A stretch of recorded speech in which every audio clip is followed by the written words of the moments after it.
AITA for not taking one for the team and not paying for my SIL and her family to come on our spring break trip. Twice a year, my wife, 3 kids, and I go on a trip with just us. During spring break, it is a domestic trip. During summer, it is an international trip. These 2 trips are my favorite things we do throughout the year.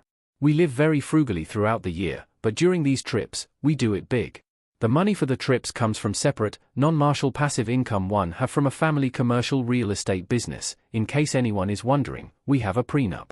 After our trip last summer, my SIL, wife's sister, told my wife that her husband and her were going to save up and come on next year's trips, i.e. the 2025 trips, with their 2 kids. My wife didn't push back.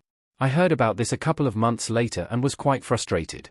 I do not like my SIL at all, it is a long story. My wife convinced me to be okay with it by laying out that they will get their own accommodations and outside some shared meals. I did not need to spend much time with her.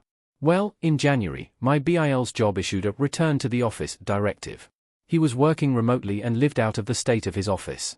They offered a short window for anyone who did not want to return to resign and get a good severance package. He resigned and took the severance. After that happened, they decided they could not come on the trip. There is a chance they will need to sell their house and move in with my in-laws. Well, about 2 weeks ago, my MIL, wife, and SIL were spending the day together. My SIL kept being up how upset she was about the whole thing and about how much she was looking forward to the trip. My MIL pulled my wife aside and said, "I know y'all can pay for the trip. Just pay for it." So, my wife offered for us to pay for it. After my wife told me this, I was livid. I said, "You want me to pay for the terrible experience of doing this trip with your sister? No, I will not do it under any circumstances. This is a 2 yes and 1 no situation. I am a no, so she isn't coming." My wife thinks I should take one for the team and pay.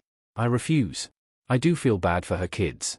But, I am not paying for the displeasure of being around my SIL. Heck, I have offered to take her kids only on the trip. I would be fine with that. They can stay with us.